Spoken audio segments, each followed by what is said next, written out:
Oui, oui, je pense qu'il y a énormément de tabous, comme vous l'avez dit. Les gens n'osent pas non plus à exprimer ce genre de pensée, surtout aux proches. Je pense que c'est beaucoup plus facile avec un professionnel ou quelqu'un de l'extérieur.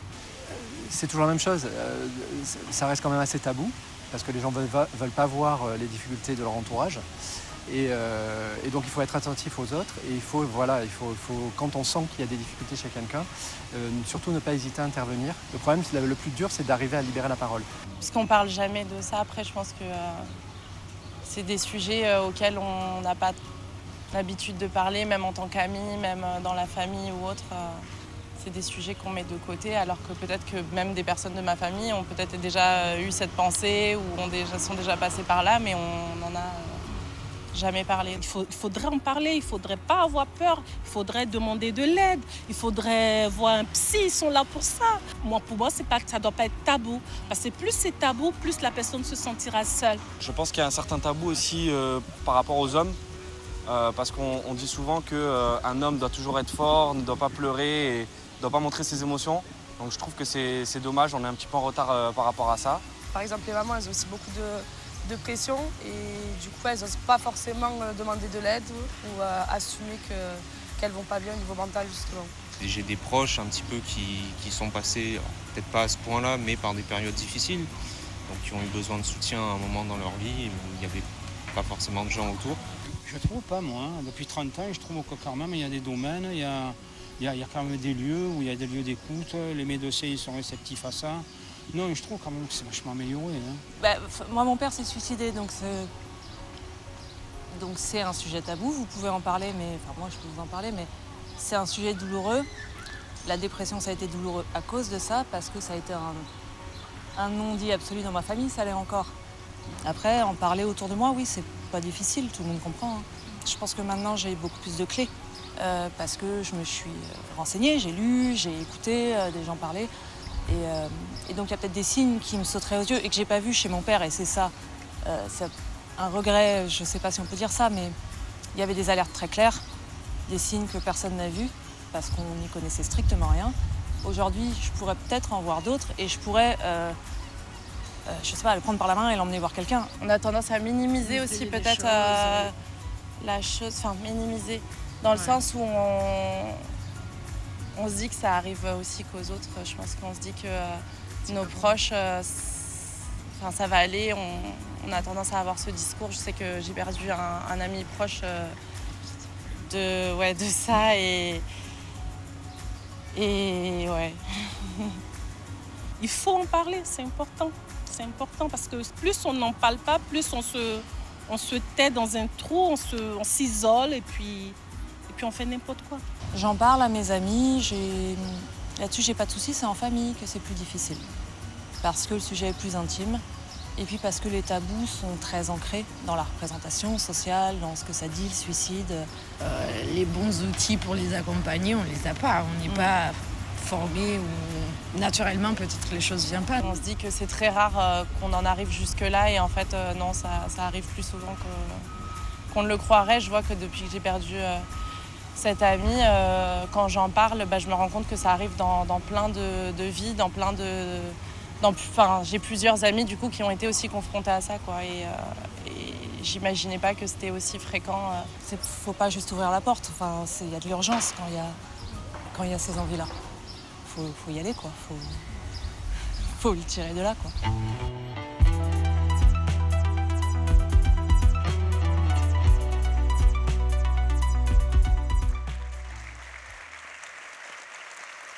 Merci. Bonsoir à tous. Bonsoir.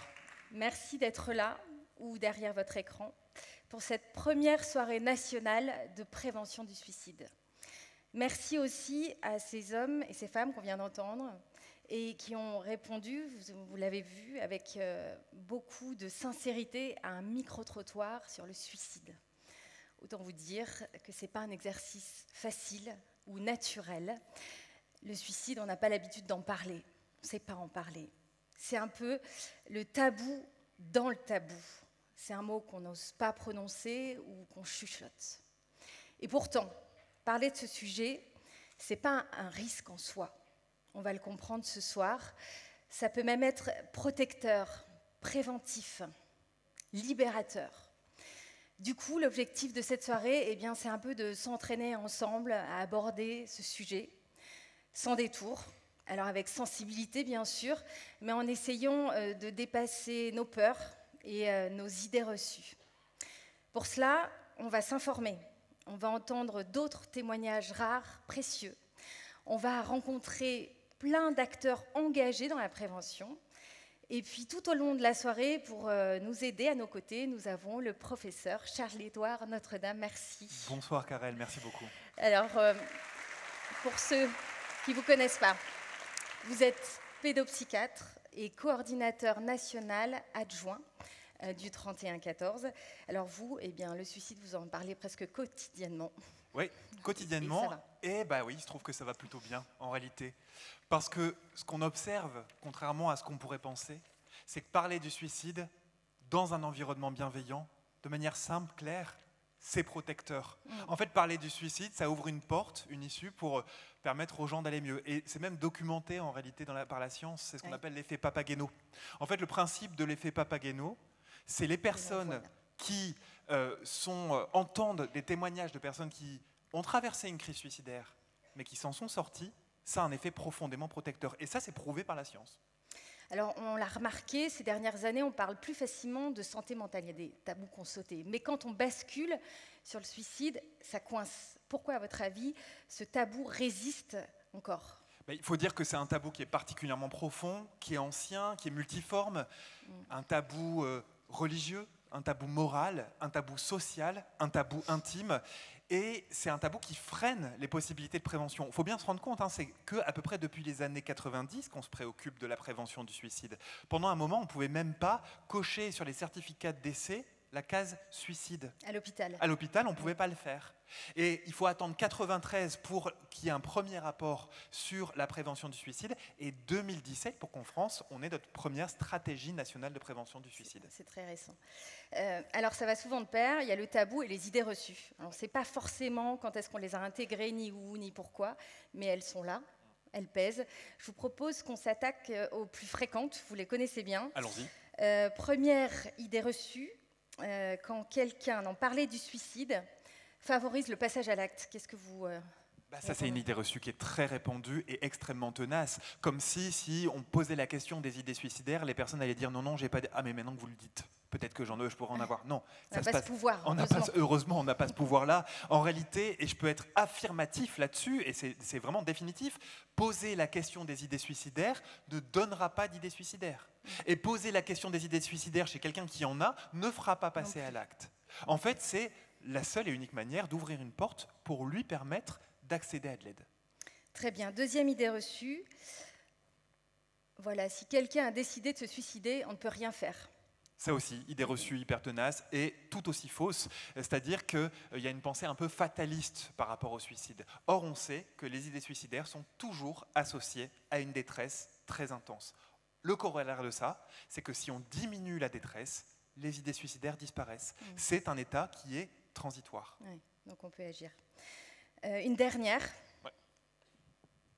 Il faut être fou pour vouloir se suicider. Ça, c'est terrible de penser ça, et c'est un stigma très important pour les personnes qui ont des idées suicidaires. Or, je suis désolé de le dire, mais ça peut concerner tout le monde. Vous, moi, tout le monde ici peut être concerné à un moment de sa vie par des idées suicidaires. C'est une histoire de souffrance qui est trop intense par rapport au seuil de tolérance qu'on peut avoir. Il faut vraiment voir les idées suicidaires un peu comme un cri, en réalité. Un cri qui dit quoi ? Un cri qui voudrait dire un peu quelque chose comme il faut que ça s'arrête, il faut que cette détresse-là s'arrête. Et à ce moment-là, la mort apparaît comme une des manières de faire en sorte que la détresse disparaît. Sauf que il y en a d'autres des manières. Mais la personne qui est aux prises comme ça avec cette souffrance ne les voit pas parce qu'elle est vraiment envahie par les émotions. Et en plus de ça, il faut dire qu'on ne leur propose pas de modèle alternatif. Il y a très peu de modèles dans la société et dans les médias de personnes qui ont traversé une crise suicidaire et qui s'en sont sorties. Et que l'on entend. Alors parmi ces ressources, c'est le numéro qui nous réunit ce soir, 31 14. Je le répète, donc c'est gratuit. On peut appeler 24 heures sur 24, que l'on souffre, que l'on ait des proches en souffrance. Au bout du fil, ce sont des professionnels des psychologues, des infirmiers qui vous écouteront et vous orienteront. Charles-Édouard, depuis sa création en 2021, est-ce qu'on sait à peu près combien de personnes ont appelé le 3114 ? Oui, depuis la création en octobre 2021, il y a maintenant plus d'1 million de personnes qui ont appelé le 3114. On estime que c'est à peu près 1600 personnes par jour qui appellent le 3114. Ok, alors on va se pencher un moment sur les chiffres, justement. Les chiffres du suicide, on en parle peu aussi, comme toujours. Et pourtant, ils permettent de prendre conscience que c'est bien un enjeu de santé publique. Le premier, alors ce sont des chiffres difficiles, bien sûr, 9000 personnes se suicident chaque année en France, c'est ça ? Oui, malheureusement, ça fait presque une personne par jour, une personne par 24 heures. C'est 3 fois plus que les accidents de la voie publique. Après, la bonne nouvelle, c'est à force de volontarisme, les accidents de la voie publique, on en a divisé le taux par 3. On pourrait faire la même chose avec les suicides. Et un fait important, ce n'est pas tout à fait la même chose chez les hommes et chez les femmes. On estime que c'est 3/4 d'hommes, enfin parmi les suicides, 3/4 d'hommes et 1/4 de femmes, alors que parmi les, tout à fait, alors que parmi les tentatives de suicide, c'est 2/3 de femmes, 1/3 d'hommes. Alors on enregistre justement 200 000 tentatives de suicide par an. Oui, et encore, ça c'est le chiffre bas, parce qu'en réalité, c'est les tentatives de suicide qu'on enregistre à l'hôpital. Mais il y a plein de personnes qui font des tentatives de suicide et qui ne vont pas à l'hôpital, pour cause de la honte et de la culpabilité. Alors, un chiffre qu'on entend peu, mais qui en dit long. On estime qu'à chaque suicide, 135 personnes en moyenne sont touchées. Qu'est-ce qu'on veut dire par là ? En fait, ça paraît énorme, mais une personne qui suicide, c'est une famille qui est touchée, des amis, un milieu professionnel, un environnement, un club sportif. Bref, vraiment, c'est quasiment chaque année 1 million de personnes qui a quelqu'un, une connaissance de près ou de loin, qui s'est suicidé. Donc un enjeu de santé publique, on le répète. Majeur. Le suicide, c'est la 2e cause de mortalité chez les 15-24 ans. C'est la première cause chez les 25-34 ans et c'est aussi la première cause chez les mères dans l'année qui suit un accouchement. Ce qu'il faut voir aussi, c'est qu'évidemment, il y a eu un effet post-Covid. Il y a eu une augmentation du nombre de tentatives de suicide, en particulier chez les jeunes adolescents et les jeunes adolescentes. Après, je pense qu'il faut être très attentif parce qu'on entend partout, il y a plus de suicides. Il faut vraiment différencier tentatives de suicide, idées suicidaires et suicide. Bien sûr. Alors, tous ces chiffres sont forcément difficiles à entendre. Ils peuvent même donner un sentiment d'impuissance, mais on peut faire quelque chose. C'est ce que vous répétez, vous, les acteurs de la prévention. Et vous travaillez notamment sur un axe prioritaire, c'est la prévention par la libération de la parole. Donc, dans quelques minutes, on va recevoir nos premiers invités sur ce thème. C'est un thème qui est au cœur d'un manifeste que vous allez présenter. C'est « Suicide, pouvoir en parler ». Vous pouvez nous en dire quelques mots ? Oui, tout à fait. Alors, c'est un manifeste qui est porté par le programme Papageno, qui est un programme de prévention de l'effet d'entraînement suicidaire. Et c'est un manifeste qui vise à libérer la parole, à dire ça suffit de ce silence, de ce tabou. On veut pouvoir parler sur la scène publique des idées suicidaires comme n'importe quel autre problème. Et donc, on a lancé cette pétition. Aujourd'hui, on est à un peu plus de 9600 signatures. Il faut qu'on passe la barre des 10 000 signatures. Je vous encourage ce soir. Donc, vous dans la salle, vous qui nous regardez ce soir, scannez ce QR code, allez signer ce manifeste. Si on passe la barre des 10 000 signatures, on sera fort pour pouvoir défendre davantage encore de prévention. Alors ce projet s'accompagne aussi d'un travail de recueil de témoignages. On va voir des vidéos inédites ce soir. Est-ce que vous pouvez nous en parler là tout de suite ? Oui, c'est un magnifique projet qui est porté par l'équipe de prévention du suicide de Poitou-Charentes qui s'appelle Les Ulysses et qui donne la parole, j'ai envie de dire enfin, à des personnes, des hommes et des femmes qui ont traversé une crise suicidaire et qui en parlent simplement. Qui s'en sont relevés. Tout à fait. Le facteur déclenchant, ça a été le décès de ma meilleure amie qui était aussi la marraine des enfants, 2019, alors que j'avais déjà subi le décès de mon conjoint par suicide. Ça a commencé à devenir quelque chose d'envisageable, ça a commencé à devenir quelque chose qui pouvait être une option, et une option, pourquoi pas. Alors au début, en y pensant de temps à autre, après, en y pensant, c'est même pas en y pensant, c'est que ça surgissait en fait. C'est qu'à la moindre contrariété, difficulté, ou à un moment de flottement, de solitude, ou dans les moments où le sommeil venait pas, ça pouvait être, pourquoi pas. Donc c'est même quelque chose qui peut être un peu sournois, je dirais. C'est même quelque chose qui peut être un peu sournois. D'autant plus quand on n'a pas vraiment envie de se rendre compte que ça peut vous arriver. En tout cas, que ça peut m'arriver à moi, quoi. La crise suicidaire, c'est quelque chose d'hyper impactant, quoi. Et ça a une connotation, enfin, c'est pas que la connotation, mais ça a une empreinte tellement négative, tellement... c'est très profond, quoi. Donc la crise suicidaire, c'est pas juste ouais, je vais pas bien, machin bidule. Non, c'est bien plus que ça, quoi. On est meurtri dans la chair, on est meurtri dans l'âme, on est en souffrance extrême. La souffrance extrême, c'est quelque chose qui tue, ça bouffe, quoi. Jamais j'aurais pensé en 2011, jamais j'aurais pensé en arriver à ce stade-là, jamais. Pour ressentir un peu de sécurité, ça a été rapide parce que je l'ai dit à quelques personnes. Et ces quelques personnes-là, du coup, elles prenaient de mes nouvelles. Aller vers les personnes qui nous inspirent, qui nous connectent à la vie, le plus possible, le plus vite possible. Donc c'est pas forcément aller vers les personnes qu'on aime bien. C'est aller avec les personnes qui vont nous aider. C'est différent. Parce que si je suis dans mon cercle d'amis et que j'ai des pensées à intention suicidaire et que ma super copine a des pensées à intention suicidaire, on est d'accord que je l'adore, ma copine, mais ça va pas m'aider, là. C'est pas ça qui va me connecter avec la vie. Je lisais dans des articles, et il paraît que parler, ça fait du bien. J'avais pas envie de parler, hein. Donc je me suis dit, bon, je vais peut-être tenter le coup. Allez, je vais essayer. Il paraît que ça marche. Quand tout le monde dit que ça marche, même si on n'est pas convaincu, on se dit, bon, je vais essayer. Mais j'étais pas convaincue du truc et ça n'a pas marché tout de suite, hein. Donc je suis sortie de là, j'étais plutôt crevée, éprouvée. C'est pas du tout sympa comme activité de parler. Ça me plaît pas du tout. Mais bon, n'empêche que j'ai recommencé encore et encore. C'est tout un cycle et ça marche. Maintenant, globalement, pour répondre à votre question, globalement, je suis nettement plus heureux qu'avant, en fait. Ma vie n'est pas forcément différente.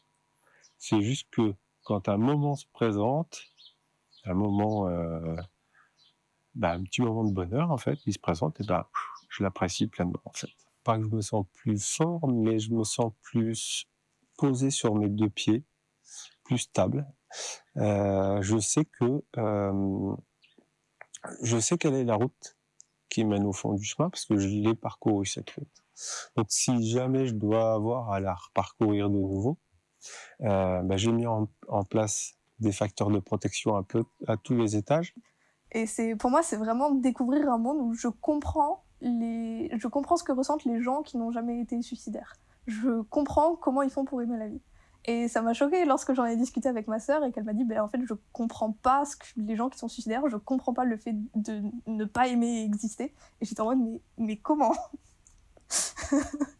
Et je découvre. Et j'adore pour l'instant, hein, c'est quand même vachement mieux. Juste savoir que potentiellement je serais heureuse, j'aurais jamais cru ça, que je serais bien dans ma peau, que je m'aime. Enfin, j'aurais jamais cru ça quand j'avais 16 ans. Et donc là, en effet, ça se passe et c'est magnifique.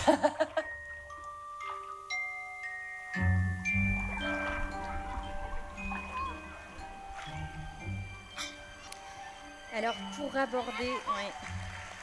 On peut les applaudir. Donc, c'est des vidéos qui sont diffusées depuis aujourd'hui sur Internet en ligne, vous allez me dire. Pour aborder la question de la libération de la parole, on a la chance de vous avoir tous les deux ce soir. Olivier Delacroix, vous êtes journaliste. Depuis des années, vous donnez la parole à ceux que l'on entend peu. Vous êtes un artisan du témoignage à travers la Libre Antenne et votre émission Dans les yeux d'Olivier sur France 2. Vous avez récemment consacré un épisode justement de cette émission au suicide. Et c'est un thème qui vous touche parce que votre père s'est suicidé à l'âge de 56 ans. Un grand merci d'être là ce soir. Merci à vous. Merci.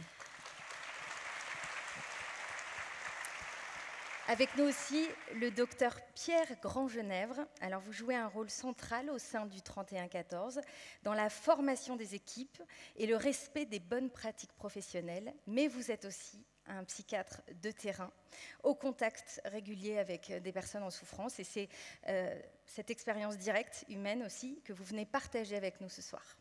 Bonsoir. Merci beaucoup. Bonsoir à tous, bonsoir Karel.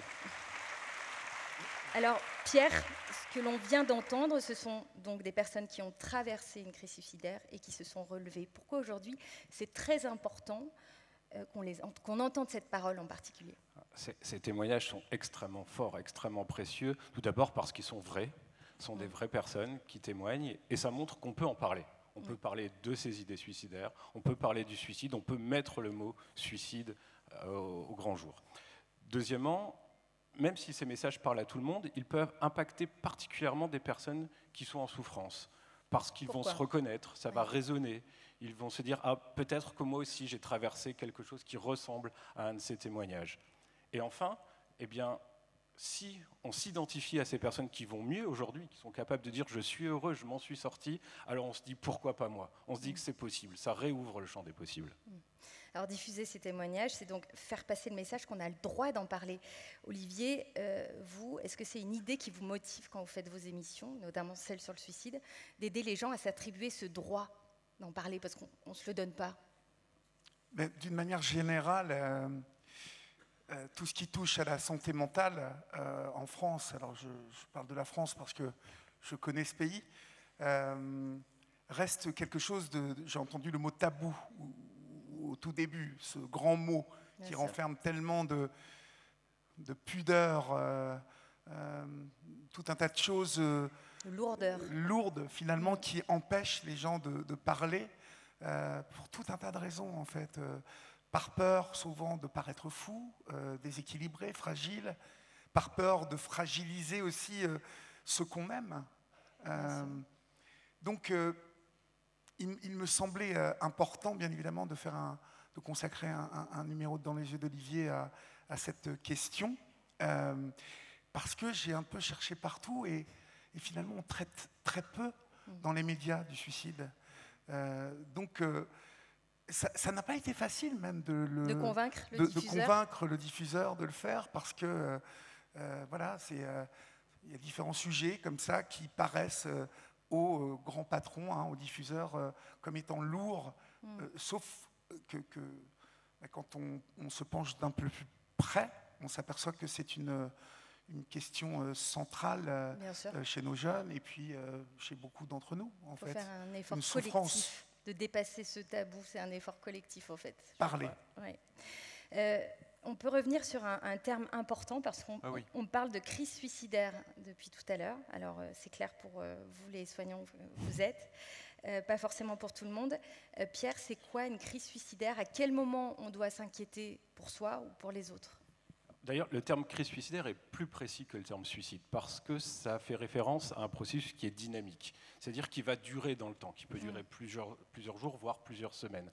On le compare un peu à une route qui nous amène à quelque chose où il n'y a plus d'issue, un peu comme si on descendait au fond d'un puits, comme si on était coincé dans un entonnoir. C'est-à-dire qu'en prenant cette route, eh bien, on est confronté à plusieurs événements de vie difficiles, qu'il faut affronter, et en parallèle de ces événements difficiles augmente une souffrance qui est de plus en plus présente, de plus en plus insupportable, et qui devient tellement insupportable que peuvent apparaître des idées suicidaires. Alors au début, on ne s'en rend pas forcément compte de ces idées suicidaires. On va pouvoir se dire, bon, ben, si je sors et que je me fais écraser par une voiture, ça ne serait pas si grave.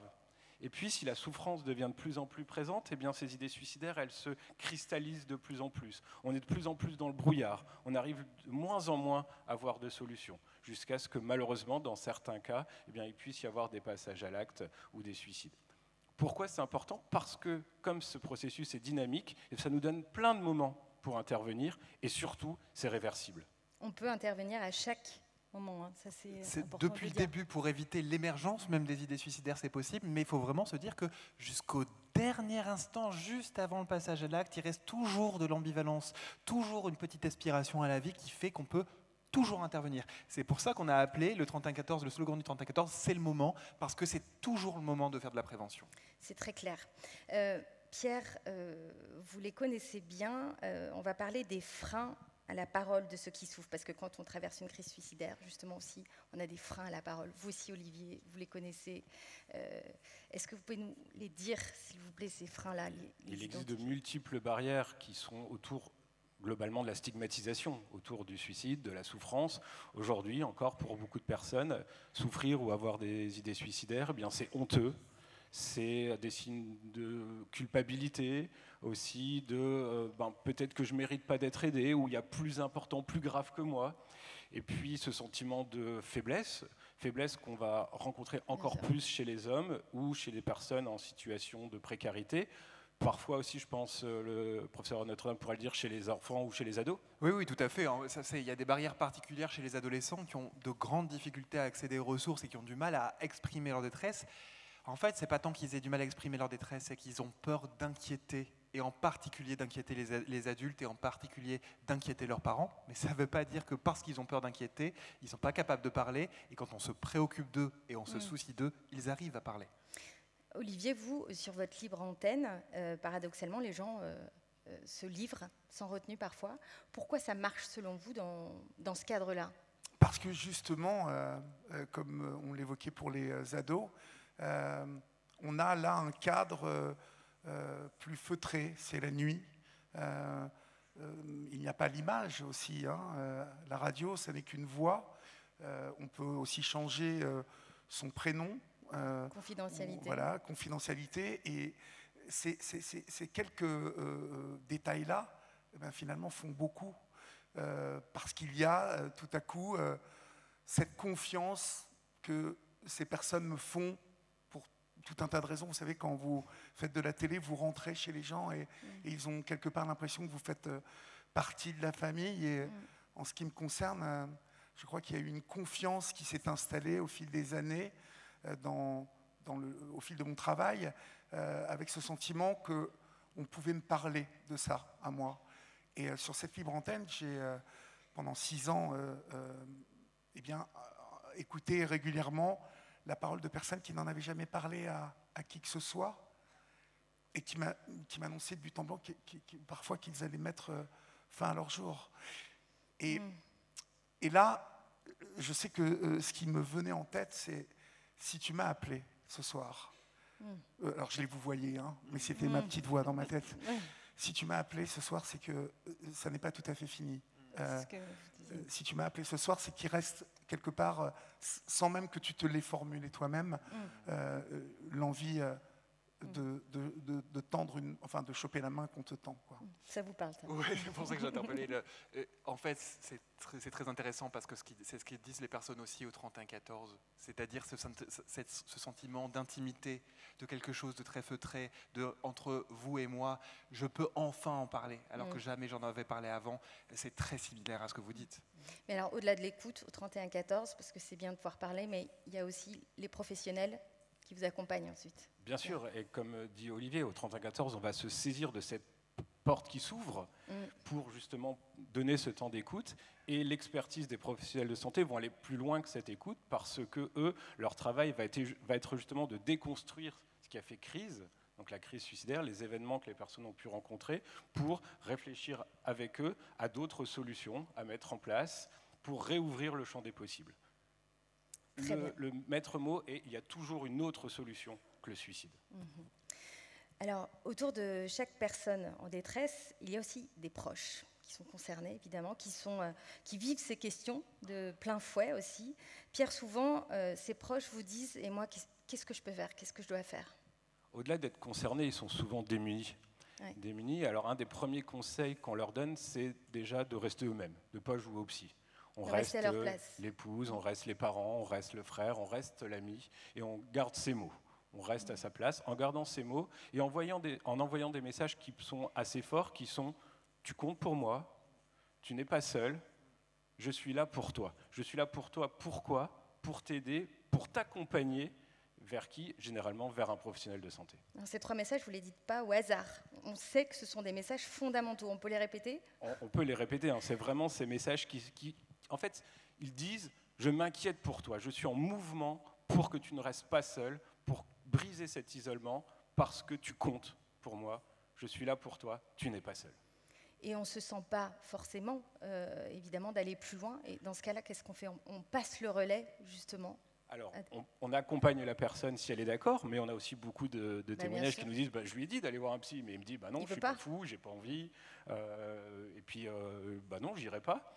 Et dans ce cas-là, le 3114 permet aussi aux tiers qui s'inquiètent pour une personne de les appeler. Et les professionnels de santé du 3114 sont formés à répondre aux tiers qui s'inquiètent pour une autre personne. Je voudrais qu'on revienne sur le soulagement lié à la parole, parce que c'est la libération de la parole dont on parle, et tous les deux, vous le connaissez bien, ce soulagement, avec un point de vue différent.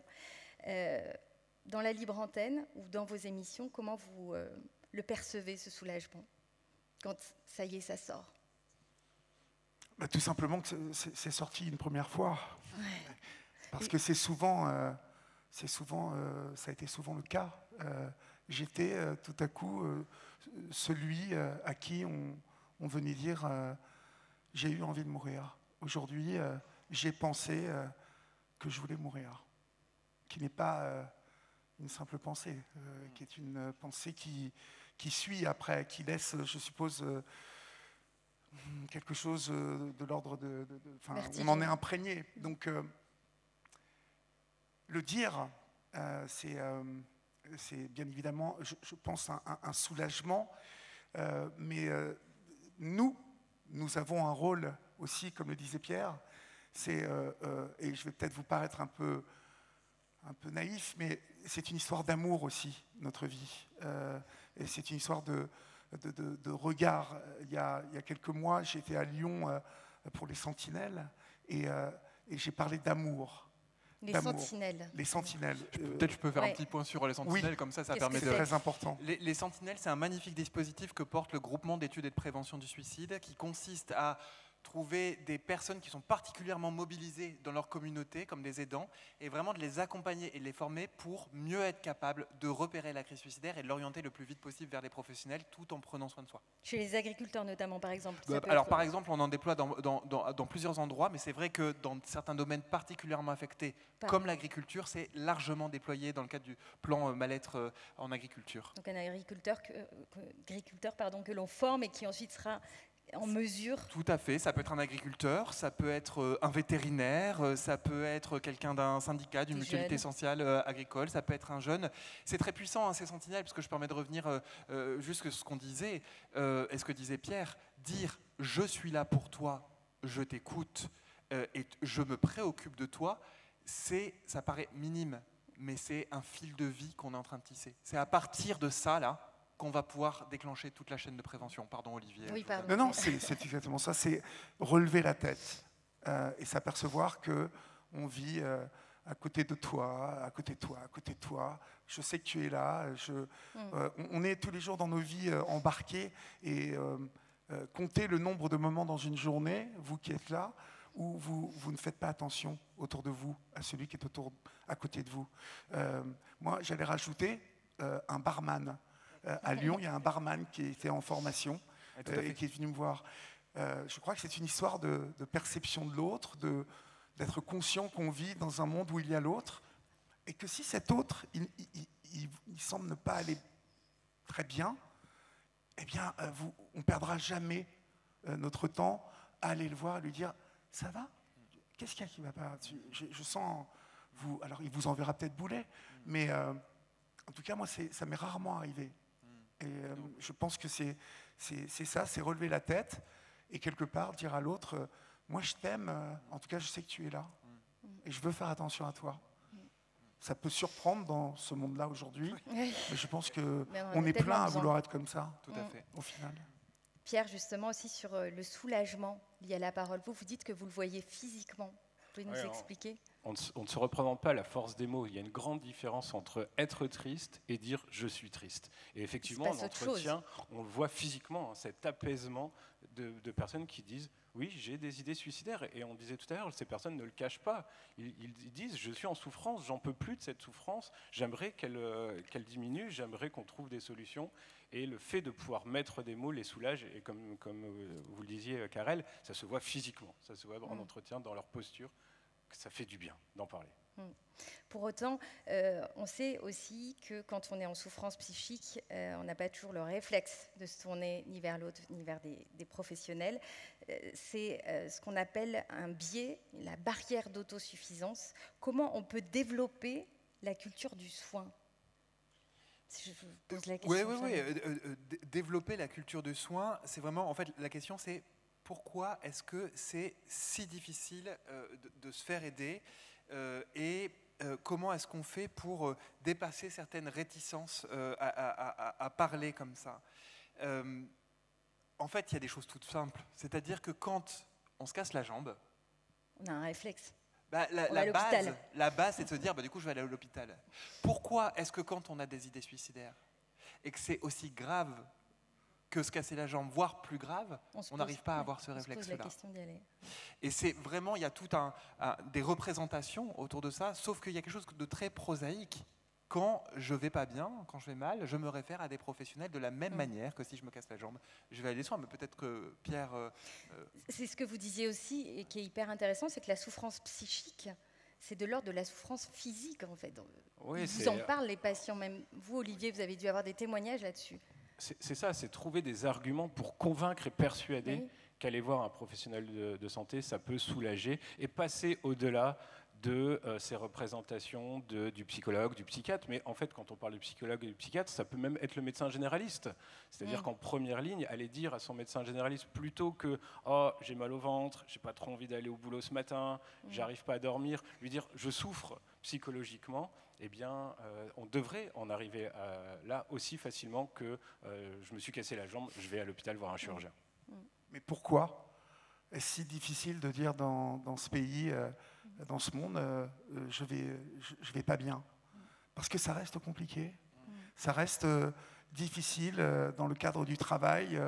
Je prends le cadre du travail parce que souvent, oui, parce qu'on est de plus en plus poussé vers l'excellence, vers la performance, et juste émettre l'idée, en ce moment, je ne vais pas bien, pour tout un tas de personnes, ça reste l'aveu d'une faiblesse, l'aveu d'être fragile. Mais on progresse ce soir. Ouais, mais si je peux raconter juste une anecdote très simple, moi, souvent, quand je prends le bus, le tram, le train, qu'il y a une personne que je vois qui rentre de le bus, le tram, le train, et qui est un peu en difficulté, je vois sur son visage qu'elle est abattue, etc., c'est à côté de moi qu'elle va venir s'asseoir. C'est systématique. Alors j'ai l'impression qu'il y a marqué psy sur ma tête, mais la réalité, c'est pas ça. La réalité, c'est que ça se joue dans un regard, un sourire, un mode, en fait, alors que tout le monde détourne le regard ou lève pas son regard de son téléphone, c'est petit sourire, ok, en fait, j'ai capté. Juste une invitation. Voilà, j'ai capté. Et en fait, on parle à quelqu'un qui est capable d'entendre. Alors, sur le sujet du suicide, il y a aussi des silences profonds, des personnes endeuillées. Dans le micro-trottoir, on a eu ce témoignage hyper fort d'une femme qui avait perdu son père. Olivier, vous, votre père, on l'a dit, s'est suicidé à 56 ans.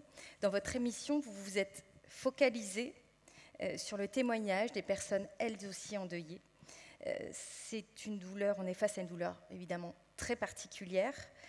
Il est aussi important de donner une place à cette parole. Comment la société peut-elle soutenir ces personnes ? Je crois que la société peut soutenir ces personnes en essayant de les comprendre un peu plus. Mais je crois que la société est très, très mal à l'aise avec le suicide. Donc,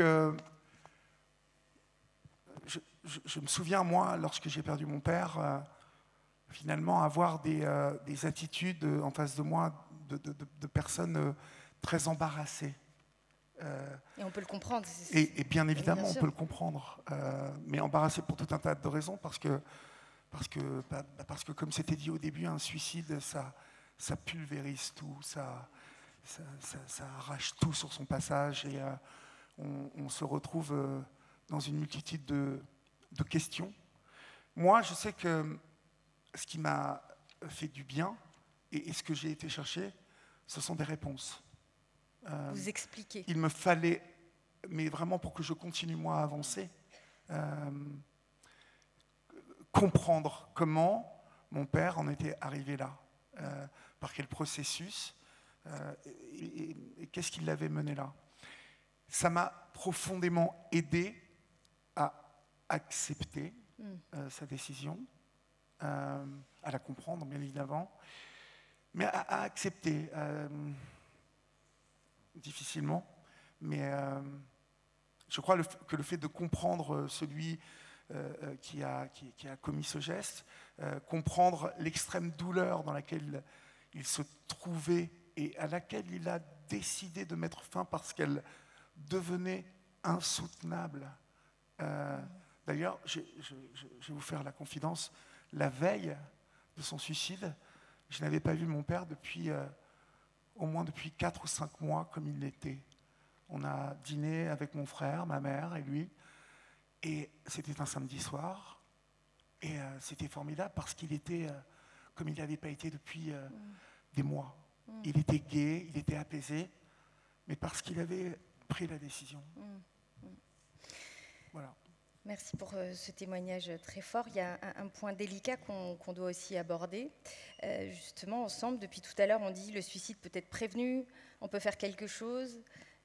C'est un message d'espoir, mais justement, comment on arrive à faire cohabiter ce message d'espoir et la culpabilité violente que ça peut déclencher chez des personnes endeuillées?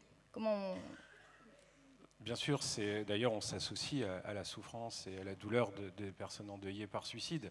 Le deuil par suicide est un deuil particulier. Ce n'est pas forcément un deuil pathologique, mais c'est un deuil particulier. Parce que, Olivier le disait bien, ça mélange une cascade d'émotions, de l'incompréhension, parfois de la colère, de la culpabilité, et si j'avais fait ça, et si j'avais vu ça, des fois aussi de l'incompréhension, le besoin de comprendre, le besoin de réponse, et parfois eh bien, il y a des questions auxquelles on n'a pas de réponse, et c'est pour ça que c'est aussi important de prendre en charge ces personnes endeuillées, et je voulais notamment citer la plateforme Espoir, qui est une plateforme qui a été mise en place par les équipes lyonnaises. Je sais que Lyon nous écoute, on est retransmis à Lyon en direct, et qui est une plateforme à destination justement des endeuillés par suicide. C'est un site, une plateforme sur laquelle on peut trouver des informations, des données, des témoignages, et qui est, on le constate, très aidant pour les endeuillés par suicide. Vous avez trouvé de l'aide, vous, Olivier, je ne sais pas, à travers ce genre de plateforme Non, parce que ça n'existait pas à l'époque. Mon père s'est suicidé en 98 et ça n'existait pas. Mais j'ai eu la chance de trouver un psychiatre. Moi, j'étais à Évreux, en plus, une petite ville de province où tout le monde se connaît, vous savez, et où tout le monde connaît les habitudes des uns et des autres. Et la dureté d'une petite ville de province. Et ce psy a répondu à beaucoup de mes questions, parce que j'étais encore, du haut de mes 33 ans, un jeune homme. Bien sûr. Et comme je pense que je suis encore un petit garçon, je pense que les garçons, en plus, nous, on est assez immatures face à ça. Sans doute est-ce enfin, je dis souvent ça, c'est que les femmes sont plus responsables que nous. Et d'ailleurs, dans ces chiffres, peut-être, que vous avez émis tout à l'heure, mais enfin, bon, là je m'embarque. Non, mais c'est vrai qu'en tout cas, ils sont troublants, ces chiffres. Oui, parce qu'en fait, il y a quelque chose chez les femmes, la répartition elles ne contournent pas l'obstacle. Souvent, les hommes, eux, le contournent. C'est pour ça que je dis qu'on est assez immature par rapport aux femmes sur bien des questions. Mais pour revenir à mon père, en fait, moi, à 33 ans, il fallait que je comprenne comment... le premier réflexe, c'est comment tu as pu nous faire ça. Et le psychiatre vous a aidé à ce moment-là. Alors que, voilà. Alors que c'est un réflexe assez finalement primaire, un petit peu égoïste, parce que c'était lui qui l'a fait ça en premier. Voilà. Merci beaucoup. Merci beaucoup, à un tous grand les deux merci. Pour cette séquence sur la libération de la parole. Ouais, je pense qu'on peut vous applaudir. Merci Olivier, j'étais ravie. Merci Pierre. Merci Pierre. Alors, avant de découvrir les coulisses du 31-14 et le métier si particulier aussi de répondant, je vous propose qu'on s'arrête un moment sur une question si importante, prévention et politique publique, avec nos nouveaux invités. Merci beaucoup. Merci beaucoup.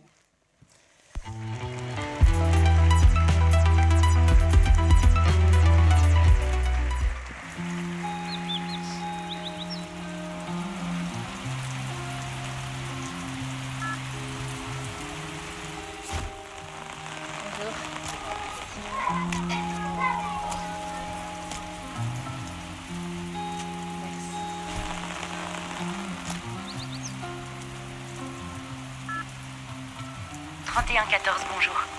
3114, le numéro national de prévention du suicide. Des professionnels à votre écoute.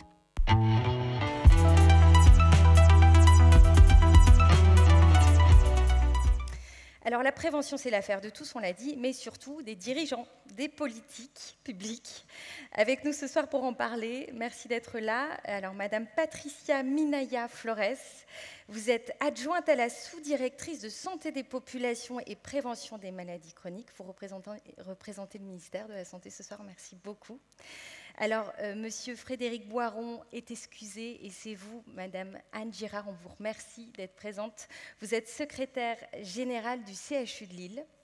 Et enfin, Madame Marie-Christine Staniek-Wavran, vous êtes adjointe au maire de Lille en charge de la santé. Merci à toutes les trois. Merci beaucoup.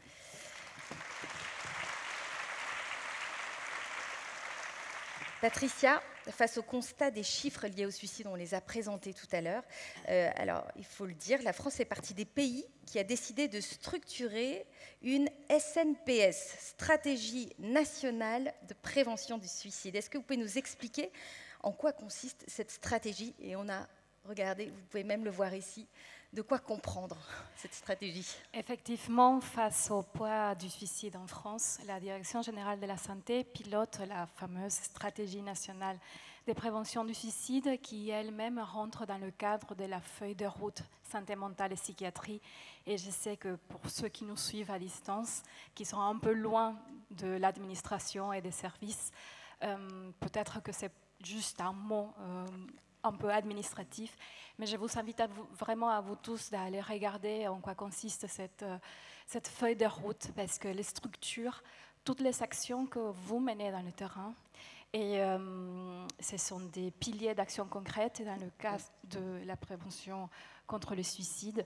Ben, nous avons il y en a 5 piliers, c'est ça? Voilà, alors. Nous avons 5 piliers avec tout d'abord Vigilance, oui, qui est un dispositif qui consiste à aller maintenir le contact avec les personnes qui ont fait une tentative de suicide grâce aux vigilanceuses et vigilanceurs qui sont peut-être aussi dans la salle. Et qu'on salue. Et avec leur engagement, ils proposent, ils contactent via téléphone ou par l'envoi des cartes postales.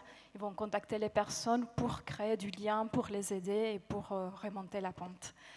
Peut-être, si je peux me permettre, oui, il faut signaler que le dispositif Vigilance a été étudié par Santé publique France avec une efficacité redoutable. Tout à fait. On a un chiffre. Ouais, c'est 40%. Exactement. Donc, nous avons un dispositif qui fonctionne, qui a fait preuve de son efficacité, et c'est notre agence épidémiologique, Santé publique France, qui l'a évalué. Et donc, nous, au ministère, nous proposons toujours des politiques publiques qui sont basées sur la science, enfin, c'est la littérature scientifique qui nous guide. Et dans le cas des vigilances, nous avons la preuve que ces dispositifs fonctionnent.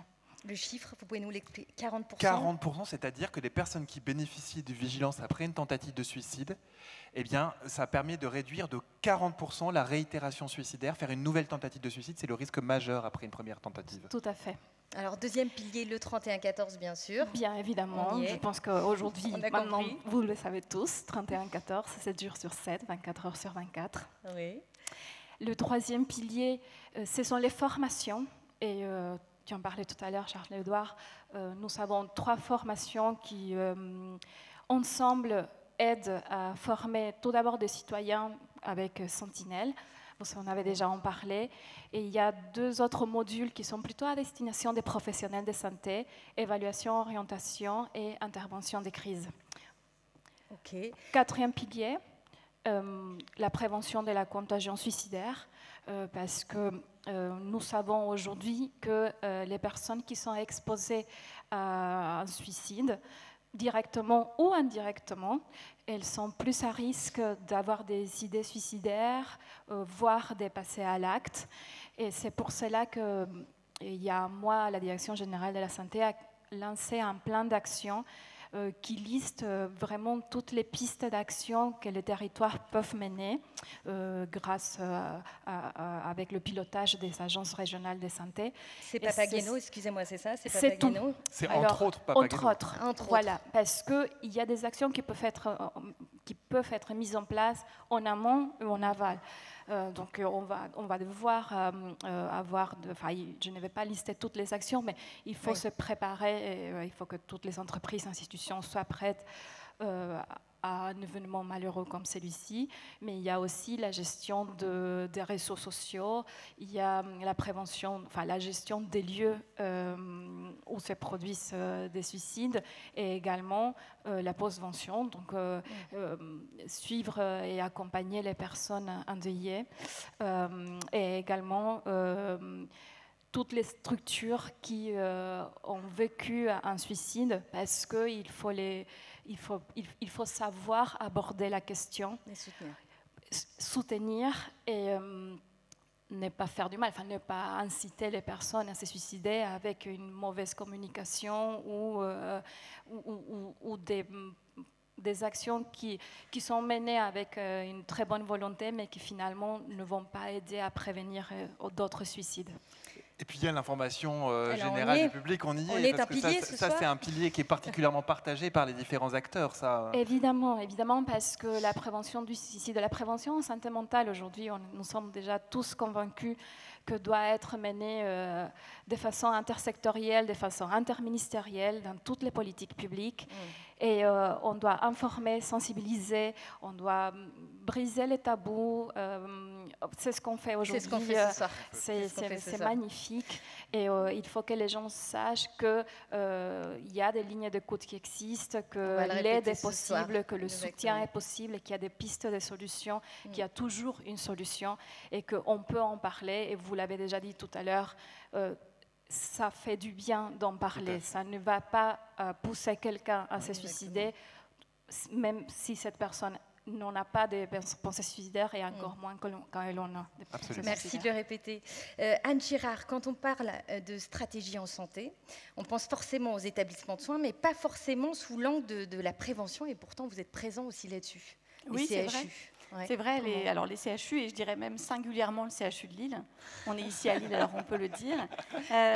On est acteur de la prévention, alors dans tous les domaines, et je dirais en particulier sur la prévention du suicide, et depuis longtemps à Lille. Et c'est bien parce qu'on croit en la prévention que le CHU de Lille, et grâce à ses équipes, a eu à cœur de piloter des dispositifs et même de les inventer. Alors, évidemment, vous avez cité le 3114 qui est un pilier.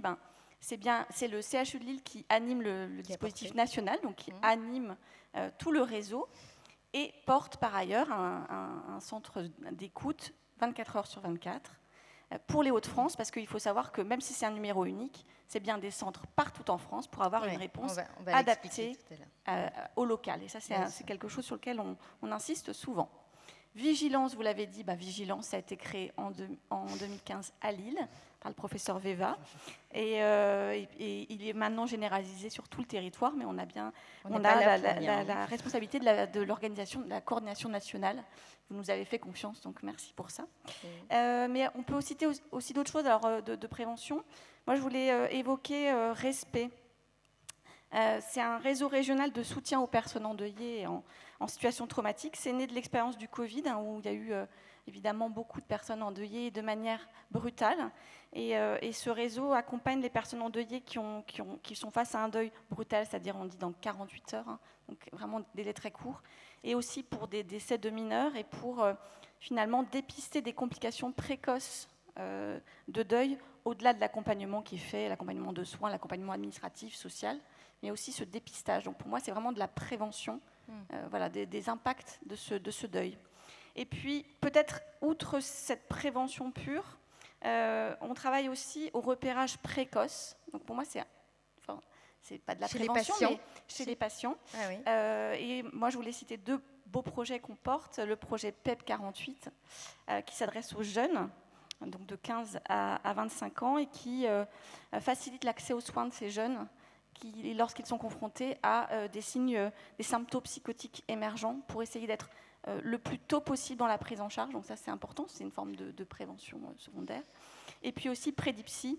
Là, c'est pour le premier épisode psychotique, mais de la population générale, et avec en plus une exploration cérébrale de qualité pour avoir une vision un peu globale. Donc voilà, c'est plein d'exemples. On voit que le CHU de Lille est quand même très acteur. Et les CHU en général sont innovants et sont des acteurs de terrain de la prévention. Mais vous voyez, Karel, c'est quand même fou parce que on a l'impression qu'effectivement, peut-être on ne voit pas des professionnels, on ne voit pas des gens qui sont... Mais le nombre de dispositifs qui existent, de professionnels qui sont mobilisés, qui, à toutes les étapes, c'est-à-dire de l'hyper précoce, parce qu'on sait que la psychose expose aussi au risque de suicide, mais aussi au moment avant la tentative de suicide, après la tentative de suicide, et jusque même au-delà du décès, malheureusement, où on accompagne ceux qui restent, en réalité, il y a beaucoup de force sur le terrain. Donc, quand on disait « vous n'êtes pas seul », y compris vis-à-vis des professionnels, notamment grâce aux politiques publiques qui sont dispensées et aux hôpitaux. Et merci encore le centre hospitalier de Lille pour nous aider à déployer tous ces dispositifs. Donc on s'y est pris tard, vous le disiez, 2017 pour la première... mais on a vraiment accéléré. Le chemin qui a été fait est Moi, assez incroyable. J'ai l'habitude de dire, par exemple, par rapport au Québec qui a développé les choses depuis bien plus longtemps, oui, certes, ils sont loin, mais nous, on va beaucoup plus vite. Bon, très bien. Alors, et les mairies dans tout ça, Marie-Christine, est-ce que vous pouvez nous dire quel est le rôle d'une mairie? On parle de Lille, mais on va penser à toutes les communes de France, dans la prévention du suicide. Alors, les communes n'ont pas de compétences théoriquement en matière de santé.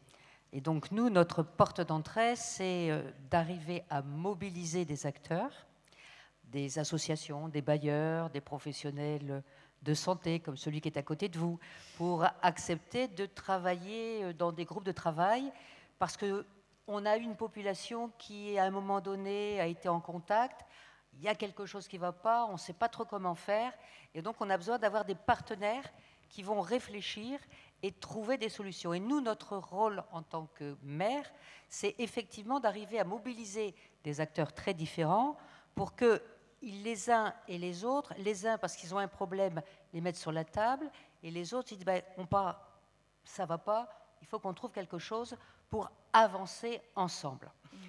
Ça, c'est vraiment le cœur de notre travail. Et ensuite, c'est de trouver d'autres portes d'entrée, quand il s'agit de la santé mentale, pour aborder ce sujet de façon différente.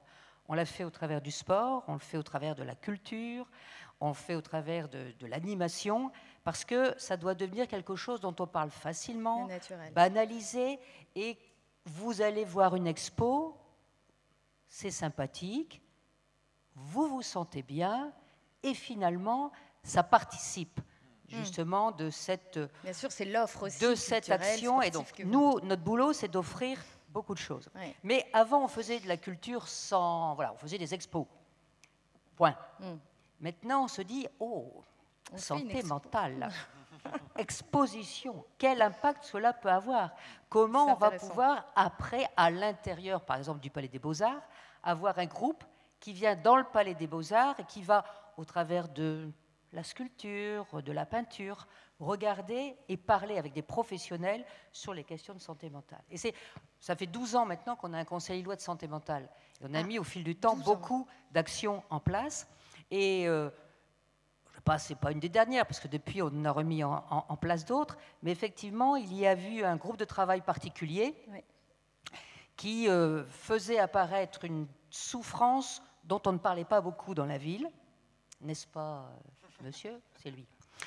Qui, dans un groupe de travail, a un peu insisté en disant « Oui, mais on ne parle pas assez de ce sujet dans la ville, le suicide. On parle maintenant de santé mentale, de travail, de réflexion, mais pas ça. » Parce qu'effectivement, on était encore à une période où on le cachait.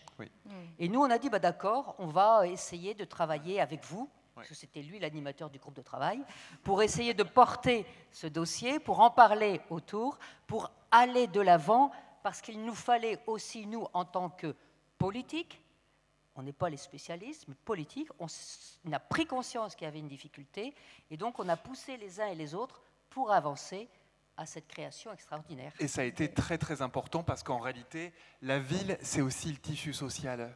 Et ça, c'est l'un des facteurs les plus actifs. De quoi on parle depuis tout à l'heure, depuis le début? C'est ce tissu social. C'est le fait de faire attention les uns aux autres. Et ça se joue effectivement dans l'animation sociale, ça se joue dans l'urbanisme, ça se joue dans plein de choses. Et donc, c'est très important aussi que les mairies soient impliquées comme ça. Merci. Pour terminer cette séquence, alors rapidement, parce qu'on n'a plus beaucoup de temps, mais Patricia, est-ce que vous pouvez nous dire, selon vous, les prochains défis prioritaires en matière de prévention du suicide? Quels sont-ils et comment on les relève? Alors, les défis sont nombreux. Bien évidemment, je ne vais pas avoir le temps d'être exhaustive, mais je pense déjà qu'on pourrait commencer par réduire l'exposition à des outils létaux, parce que c'est déjà prouvé, encore une fois, scientifiquement, que ça aura une incidence sur le taux de suicide. Nous devons aussi commencer à avoir plus d'actions qui nous permettent de réduire les inégalités sociales de santé, les déterminants de santé. Et bien évidemment, je pense que dans une démarche qualité d'amélioration continue, nous devons, après 4 ans, par exemple pour le 31-14, des créations avec une mise en place rapide dans un contexte de crise sanitaire 2021. Aujourd'hui, on va pouvoir consolider tous ces acquis, structurer encore mieux le dispositif et aussi pour tous les autres dispositifs que nous avons. Voilà. Développer le réseau et... être là encore mieux et encore plus fort pour ceux qui vont pas bien. Merci beaucoup à toutes les 3 d'avoir répondu à nos questions. On va passer maintenant de l'autre côté du téléphone, découvrir les coulisses, on vous l'avait dit. Je vous propose d'abord de regarder ce reportage qui a été tourné avec l'équipe. On a beaucoup parlé de Lille, mais là on va à Marseille. Je vous laisse découvrir.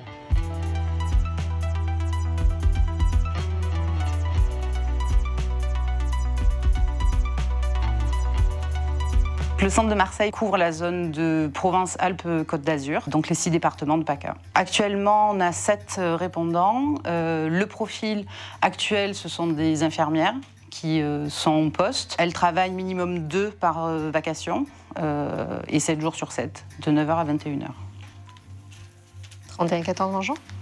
Quand on va recevoir un appel, nous, on a le numéro de la personne qui va s'afficher. On va derrière pouvoir rechercher le dossier de la personne, si elle est connue ou pas du 31-14. Répondre au mieux à sa demande, donc déjà être présent. Est-ce que, du coup, il y a des idées suicidaires? Faire une évaluation du risque suicidaire. Le but, ça va être de répondre au mieux à la demande de la personne et de lui apporter vraiment une écoute active et bienveillante. Et derrière, l'orienter au mieux. Donc s'il y a un risque de passage à l'acte, ça va être contacter un SAMU. Si les idées suicidaires sont différées, ça va être une orientation sur un professionnel de proximité. Et effectivement, si on connaît ces professionnels de proximité, ça va être de pouvoir faire du lien avec eux également. Les rappeler pour les informer de la situation. Alors, on prévient le patient, bien sûr, préalable en lui disant qu'on va les informer, mais leur transmettre les informations pour qu'ils soient au courant également de l'état de santé du patient au moment où il nous a appelés, nous. Le 31-14 amène une vraie rupture dans la stratégie de prévention du suicide, puisque le caractère novateur de la réponse du 31-14, c'est que ce sont des professionnels qui répondent, et donc ils sont bien placés pour évaluer les besoins en matière de santé et plus agiles pour orienter les personnes vers le système de santé si c'est nécessaire. Nous, l'idée, c'est en premier lieu de communiquer sur le numéro pour le faire connaître, pour que les personnes concernées puissent appeler, que ce soit bien autant les personnes en souffrance que leurs proches ou que les professionnels.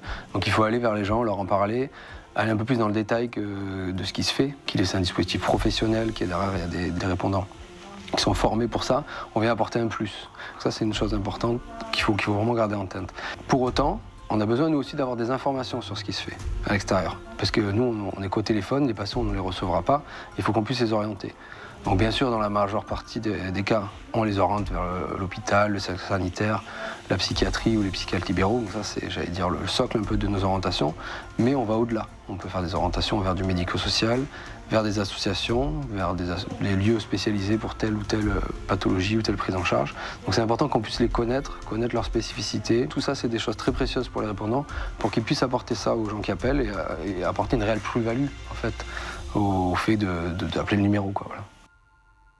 Il y a un appel qui m'a marqué. Alors, c'est un appel qui était récent sur une jeune fille qui était en difficulté dans son couple et qui souffrait beaucoup. On a pris le temps, on a dû faire un appel d'un peu plus d'1 heure, je crois. Et effectivement, il y avait des idées suicidaires en début d'appel. Et le temps de prendre le temps de faire l'appel, de discuter, de la laisser parler et de l'écouter sur ses problématiques, chose que personne faisait apparemment de ce qu'elle disait. Il n'y avait pas d'écoute de la part de son entourage sur ce point-là. Ça l'a beaucoup apaisée, il n'y avait plus d'idées suicidaires à la fin de l'appel et elle était vraiment reconnaissante pour le 31-14 en disant que vraiment Elle avait appelé le numéro en se disant bah, je m'attends pas à grand chose en appelant ce numéro, ça va pas, on verra bien, au pire il se passe rien, ça changera rien à ma vie.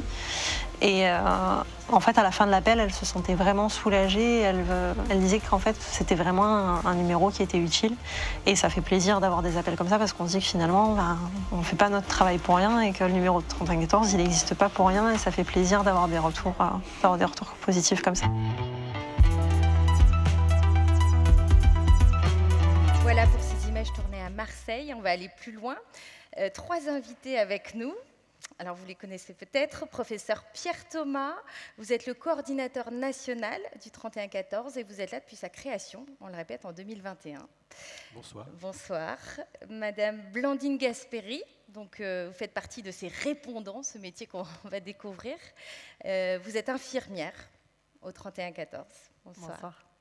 Et docteur Jean-Marc Henry, vous êtes psychiatre et vous êtes coordinateur du centre de Marseille. Bonsoir. Merci d'avoir fait le déplacement.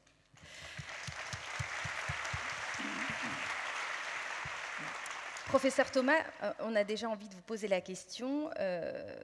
Pourquoi le 3114 en 2021 était si attendu et qu'est-ce qu'il a apporté d'inédit? Il était attendu depuis très longtemps parce que ça fait... depuis longtemps qu'il y a des expériences en Europe, dans le monde, avec des numéros d'appel qui peuvent rendre service, aider et parfois sauver des vies. Donc ça, c'était quelque chose qui faisait partie des propositions qu'un certain nombre de gens, on a parlé du GEPS tout à l'heure, propositions qui avaient été faites auprès des tutelles, etc., en disant qu'il est important qu'il y ait une ressource. Et le mot ressource, il est essentiel. Tout à l'heure, j'entendais dans les débats... Pierre qui disait les personnes autour du suicide, que ce soit les proches, tout ça, sont démunies. Parce que démunies, quand il n'y a pas de ressources, quand on ne sait pas quoi faire, on a plutôt tendance à se détourner. On repère très facilement quand quelqu'un va pas bien, pardon. Quand quelqu'un va mal, on le voit tout de suite. Par contre, quand on ne sait pas quoi faire, on a tendance à détourner les yeux et puis aller sur les phrases qui ont été dites tout à l'heure. Quelqu'un qui ne va pas bien, de toute façon, on ne peut rien faire. Quelqu'un qui veut se suicider, on ne peut rien faire. Et là, le numéro, alors il n'y a pas que cette ressource-là, mais en tout cas le numéro illustre une ressource possible et accessible à tout le monde, aux membres de la famille, à l'éducateur sportif, à l'enseignant, à tout au ça. barman de tout à l'heure. Au barman de tout à l'heure, à tout le monde, et ça c'était essentiel. Et donc c'est pour ça qu'il était très attendu, et enfin il y a eu cette opportunité de pouvoir mettre en œuvre ce numéro sur le plan national. La crise du Covid, est-ce que ça a été déclencheur? Alors absolument, parce que, je vous dis, depuis très longtemps on attendait ça, la crise du Covid a eu une des particularités de mettre en lumière à quel point, alors la crise ça a été un drame, bien sûr il y a eu le virus, il y a eu le décès, mais à quel point l'isolement pouvait être quelque chose de destructeur et avoir un impact délétère sur la santé mentale. On a vu à quel point c'était vrai chez des jeunes, chez des personnes âgées, chez... toute personne ayant une vulnérabilité, une sensibilité à l'isolement, et on a vu que c'était important. Et là, c'est finalement, entre guillemets, grâce à cette situation tout à fait inédite que les ministères, enfin le gouvernement a dit il faut faire quelque chose pour la santé mentale, et comme c'était quelque chose qu'on attendait depuis longtemps, qui était prêt, qui était vraiment à mettre en œuvre, on a eu cette possibilité de l'ouvrir. Alors, on va s'intéresser à ces nouveaux métiers, en fait, qui sont nés avec le 3114. Blandine et Jean-Marc, vous venez du terrain hospitalier, en fait. Vous travaillez même ensemble aux urgences psychiatriques et vous avez basculé au 3114. Qu'est-ce que ça a changé? Pourquoi, déjà, vous avez choisi cette bascule? Alors, effectivement, on travaillait avant sur des urgences psychiatriques au sein de l'hôpital de la Chimone à Marseille. Et en ouvrant le 3114, on a récupéré en fait une partie de l'équipe. On était 7 infirmiers qui avons travaillé sur des urgences psychiatriques. On a récupéré du coup notre médecin coordonnateur, notre cadre de santé. Donc c'est vrai qu'on a recréé notre équipe des urgences au sein du 3114. Donc c'était déjà un plus de se connaître pour créer un dispositif pareil. Et vous fonctionnez comme à l'hôpital du coup, au 3114 ou pas? On peut comparer effectivement les entretiens qu'on a au sein du 3114 et les entretiens qu'on peut avoir aux urgences psychiatriques. Un entretien va commencer de la même manière, c'est-à-dire que la personne va venir auprès de nous, donc comme un implant peut appeler le 3114. on va réaliser le même entretien avec une écoute bienveillante, attentive, et on va orienter au mieux la personne. On va dire que la seule différence qu'on peut avoir, c'est au niveau du visuel. On n'a pas le visuel avec le patient, chose qu'on a par contre sur des urgences ou au sein de l'hôpital. Et on a pu bénéficier d'une formation à l'ouverture du centre de Marseille. En plus de la formation que vous aviez déjà, c'est ça. Formation spécifique. C'est ça. On avait déjà notre expérience de terrain et notre formation de base en tant qu'infirmier. Mais en plus de ça, on a eu une formation qui a été dispensée par le 3114, justement pour nous permettre de comprendre comment fonctionner au téléphone. Et grâce à cette formation, Jean-Marc, vous pouvez répondre à 4 types justement de personnes qui sont susceptibles de vous appeler. Il n'y a pas que les gens qui souffrent qui peuvent appeler. Non, c'est l'essentiel de notre activité. 85% des gens qui appellent pour eux-mêmes et sont en détresse. Mais effectivement, on est ouvert aussi pour conseiller, orienter. Les gens sont désemparés, on l'a suffisamment dit. Lorsqu'ils sont dépositaires de la souffrance de leurs proches, on ne sait pas quoi faire, on est démunis. Et donc, on peut accueillir effectivement tous les gens qui appellent pour un proche, les amis, la famille, mais aussi les professionnels.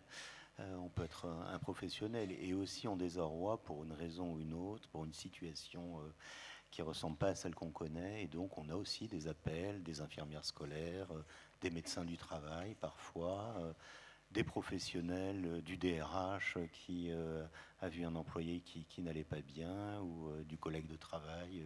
Donc on est toujours légitime à appeler le 3114, même si on ne souffre pas. Et souvent, c'est le premier pas pour que l'intéressé nous appelle, quoi. C'est souvent comme ça qu'on a accès à ces personnes. Et il ne faut pas oublier, on le sait insuffisamment, c'est que les personnes qui sont endeuillées par suicide peuvent également appeler le 3114. Donc en fait, ce n'est pas très difficile. Vous appelez le 3114. Qui que vous soyez, si vous êtes confronté de près ou de loin à la souffrance aux idées suicidaires, appelez le 3114, on vous répondra. Il y a 18 centres qui répondent, environ 250 répondants. Et à l'origine, l'idée, professeur Thomas, c'était d'avoir une réponse territoriale aussi. Et vous avez vu naître ce métier de répondant et vous avez même été un peu surpris par ce que vous appelez le génie du réseau, c'est-à-dire qu'ils sont devenus des super agrégateurs de j'ai des contacts, je peux aider n'importe qui avec. Vous pouvez m'expliquer ça? Oui, bien sûr. Bien au-delà d'un numéro, parce qu'on peut appeler il y a beaucoup de numéros qui existent. Celui-là, c'est un numéro derrière lequel il y a des personnes qui sont des acteurs du soin, qui font du soin, comme vous l'avez dit, dès l'entretien, c'est je fais du soin. Et non seulement je fais du soin, moi, derrière mon téléphone, mais je vais travailler en équipe parce qu'il y a une connaissance, et à chaque appel, il y a une connaissance qui vient s'enrichir sur le réseau. Et c'est pour ça que la notion de territorial est importante, c'est-à-dire de pouvoir aussi travailler sur un département, sur une région. Ça permet aussi de connaître les ressources. Et au-delà d'être un acteur du soin, vous êtes aussi, je dis ça, c'est pas très beau, mais un annuaire vivant, c'est-à-dire vous connaissez... Et très intelligent. Et voilà, un annuaire avec intelligence, c'est pas artificiel cette fois-là, c'est vraiment une intelligence du soin.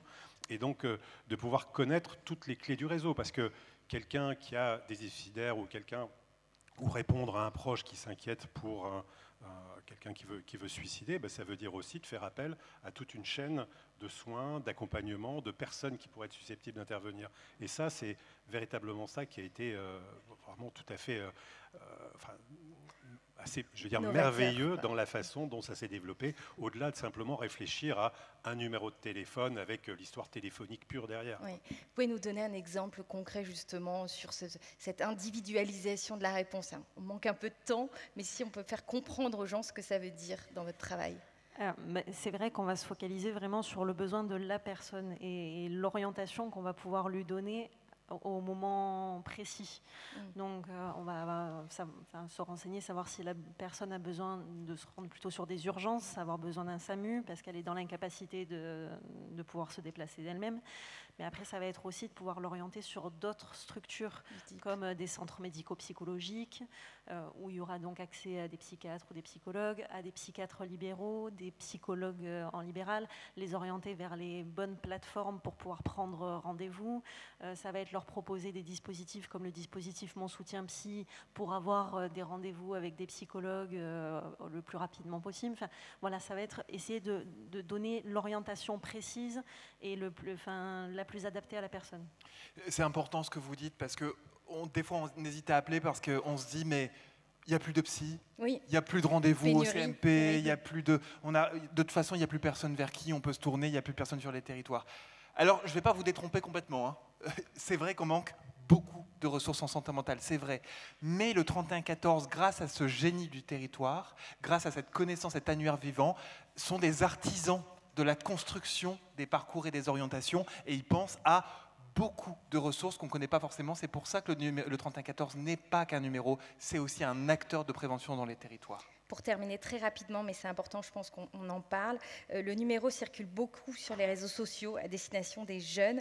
Comment on fait pour que le 3114 continue à jouer un rôle clé pour ces générations, professeur Thomas, rapidement? Ça a à voir avec l'accessibilité de ce numéro, c'est-à-dire que les jeunes ont peut-être des habitudes avec les réseaux sociaux et peut-être de téléphoner, c'est moins important. Donc c'est de mettre en place un dispositif qui puisse être accessible à toute population. Vous avez parlé des jeunes, c'est vrai que le fait de pouvoir mettre en place un chat, et ça c'est notre projet là pour 2026, pour permettre, voilà. Super. Donc ça c'est important et ça va se mettre en place. Donc les jeunes vous contacteront par chat. Voilà, mais il faut penser aussi à toutes les populations qui peuvent être en difficulté simplement pour appeler. Je pense ceux qui peuvent avoir un handicap sensoriel ou tout ça, c'est aussi, et ça c'est dans les objectifs de développer aussi ce numéro pour qu'il puisse être le plus accessible à toutes les populations, pour les personnes qui ont du mal, pour les personnes âgées, les personnes en prison. Enfin, je ne veux pas faire un catalogue ici, mais c'est tout à fait important. Et je voudrais rien dire, mais on dit toujours prendre soin les uns des autres. Mais les jeunes, eux, prennent soin les uns des autres. Et ça arrive très régulièrement au 3114. Ils nous appellent pour nous dire « J'ai vu sur Insta, j'ai vu sur Snap qu'un tel avait des idées suicidaires. » Alors, nous, on doit gérer ça derrière. C'est pas tout à fait évident. On se dépatouille. On travaille avec e-enfance, on travaille avec Pharos, mais on trouve toujours des manières de faire pour essayer de retrouver les personnes, essayer de faire de la prévention. Et petite anecdote, fun fact, parce que c'est ça qui va être devant nous aussi, on a de plus en plus d'appels de jeunes qui nous disent « C'est mon intelligence artificielle, c'est ChatGPT qui m'a conseillé de vous appeler ». On a bien éduqué ChatGPT pour ça peut-être. Pour l'instant. Ok. Merci à tous. Voilà, la soirée se termine. Merci encore déjà pour le travail que vous faites. Moi, je vous dis bravo. Continuez. Je sais qu'il y a beaucoup de personnes aussi engagées dans la salle. Bravo. On espère avoir fait passer des messages. Et on va se dire au revoir. Charles-Édouard, est-ce qu'on a fait le tour du sujet? Sur quoi on conclut? On n'aura jamais fait le tour du sujet, il y aurait tellement à dire, mais je pense que pour la première fois, on a réussi à libérer la parole. Pour la première fois, on a 1200 personnes quasiment qui sont là. Ouais, on peut vous applaudir, vous. Ouais. Et les personnes derrière leur écran. Absolument. Peut-être que, allez, s'il fallait retenir un message par rapport à cette soirée, un message principal, si vous êtes en détresse, si vous connaissez quelqu'un qui est en détresse, ne restez pas seul, appelez des ressources, appelez le 3114, c'est vraiment ça qu'il faut garder en tête. Cette soirée s'achève. Je voulais vraiment, vraiment remercier très fort Karel qui a animé la soirée. Bravo, merci Karel. Merci, un plaisir. Merci. Remercier bien sûr nos invités. Remercier la mairie de Lille qui a mis à disposition ce magnifique théâtre dans lequel on vous accueille de manière gracieuse. Et merci à la mairie. Ça a été un immense plaisir, un immense honneur de partager ce temps de réflexion avec vous, un temps de réflexion qui a été libre, j'espère, qui a été sensible, j'espère qu'il a été également juste. Ce qui est sûr, c'est qu'il faut que vous, nous, collectivement, on reste mobilisés. Et pour cela, je vous donne rendez-vous l'année prochaine pour Septembre Jaune. Encore merci. Merci à tous. Merci beaucoup.